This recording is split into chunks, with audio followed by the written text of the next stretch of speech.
O cenário é diferente, mas o assunto é o mesmo. Vamos falar do Bitcoin. O Bitcoin vem corrigindo, lutando para sobreviver ali em cima dos $60.000. E muita gente, eu vejo essa discussão, né? Por que o Bitcoin vem corrigindo? Eu tenho uma visão bem clara sobre isso, principalmente, já toquei muito no canal sobre essa tecla, é a percepção do Bitcoin. E esse momento prova exatamente qual é a percepção do Bitcoin perante aos investidores, os grandes investidores global. E é como um ativo de risco. Porque o momento é de incerteza, o momento de insegurança, e o que a gente está vendo é o Bitcoin corrigindo, enquanto o S&P 500 até se mantém na zona ali de alta. O ouro voltou a fazer movimentações de alta também, prata também. Os metais preciosos como um todo dando sinal, né, de que os investidores estão com medo, e essa insegurança faz com que os metais ativos de risco continuem essas movimentações de alta muito forte. Porém, se esperava até o início de 2026 e meio de 2026 que o Bitcoin pudesse acompanhar esses ativos de risco, porque poderia ser que o Bitcoin estivesse sendo percebido como um ativo de reserva, ativo de proteção, assim como o ouro. Porque essa conversa já é muito antiga, né? Que o Bitcoin é um metal precioso, o Bitcoin é o ouro digital, que o Bitcoin é muito melhor até que o ouro, que tal, porque... Mas, na verdade, essa é uma explicação que dão para poder tentar decifrar em que grupo o Bitcoin estaria por ser um ativo digital, e se compara muito com o ouro apenas pelo motivo da escassez. Então, mas o que importa realmente é como os investidores percebem os ativos nos momentos específicos. Então, momento realmente de checkmate. E esse momento, pelo menos em 2026, início de 2026, o Bitcoin vem corrigindo em um momento de insegurança, ou seja, assinaturas de que o mercado financeiro, apesar de em 2026 a gente ter visto um ingresso muito grande das instituições, né, no Bitcoin, nas criptomoedas como um todo, em ETFs, criações de ETFs, muitas empresas grandes entrando, se valorizando de forma exorbitante, porém, na hora do vamos ver, nesse momento de insegurança, o que a gente viu foi o dinheiro correndo em direção dos metais preciosos, do ouro, da prata e da platina, e foi isso. Então, por que isso?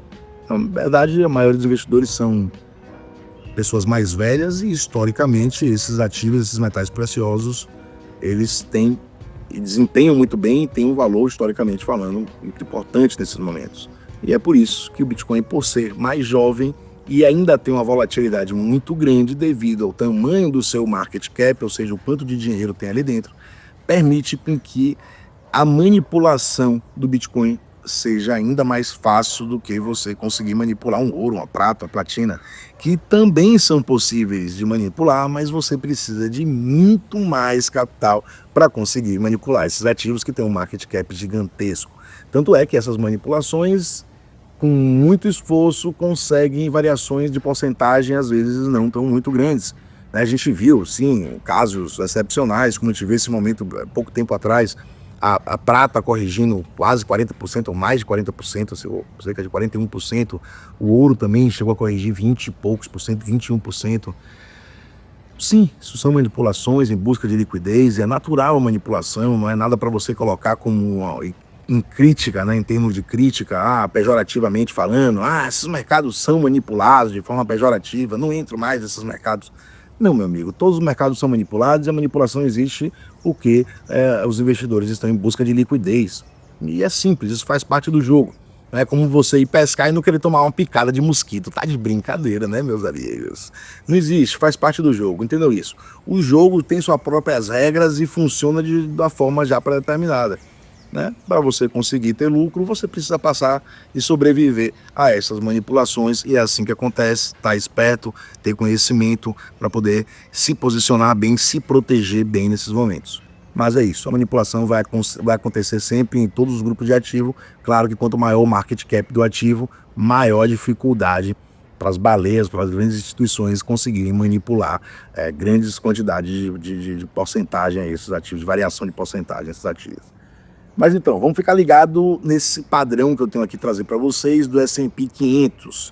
O S&P 500 no gráfico diário, quem já conhece há mais tempo, me acompanha há mais tempo, sabe que eu desenvolvi um indicador. Esse indicador, as NEMAs, vou botar aqui na tela, E esse indicador me mostra, principalmente os sinais de tendência são por essas duas nemas centrais, elas mudam de cor e o comportamento delas importa muito, ou seja, não faço uma leitura igual a umas médias tradicionais. Não são médias tradicionais e não é uma leitura igual. A gente não me importa o cruzamento entre médias, não me importa como é que o preço está se comportando em relação a elas, e sim como elas estão se comportando entre si e em relação ao preço. Nesse exato momento agora eu vejo o S&P 500 com uma divergência que eu chamo, é um afastamento entre essas duas nemas centrais, e isso me mostra um enfraquecimento na tendência. Não é um martelo batido de que acabou a tendência de alta no S&P 500, mas sim um ponto de interrogação e exclamação para a gente ter atenção, porque essa tendência pode sim estar acabando e a gente pode ver o início de uma tendência de baixa no S&P 500. E que a correlação do Bitcoin com o S&P 500 nesses últimos tempos não está das melhores. Então, quando a gente vê o S&P 500 corrigindo, a gente vê o Bitcoin fazendo correções ainda mais fortes. Então, onde é que eu quero chegar?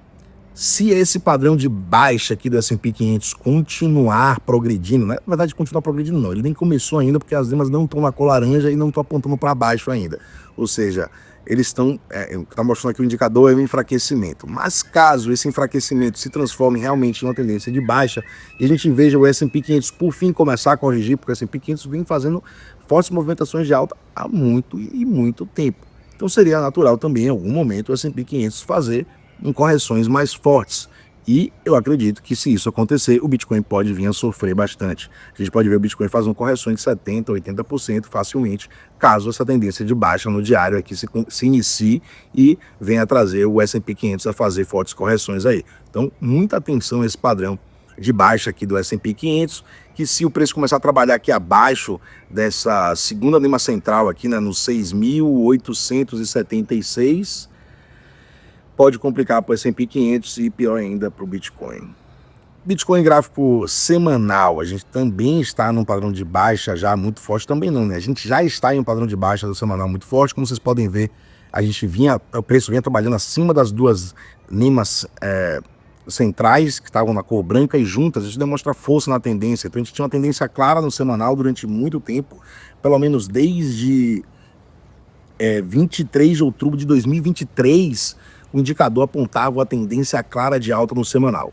E desde então, o indicador estava indicando compra em todo esse período, do dia 23 de outubro de 2023 até o dia 5 de janeiro de 2026.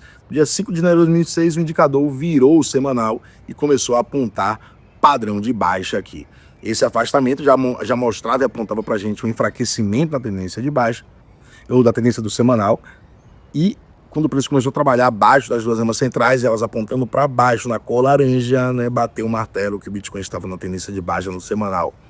Então, o que é que eu acredito que pode vir a acontecer? Vocês podem ver que um suporte muito importante que o preço veio segurar aqui agora foi nessa lima azul clara aqui, né, nos 60.539. Foi exatamente onde o preço veio tocar lá e voltou a fazer uma recuperação. Agora, vamos ver o preço lutando para fazer algum pullback. Eu acredito ainda que o preço pode fazer em algum momento um pullback, obviamente, em direção a essas duas lemas centrais. Porém, é muito provável que seja apenas um pullback para continuação da movimentação de baixa.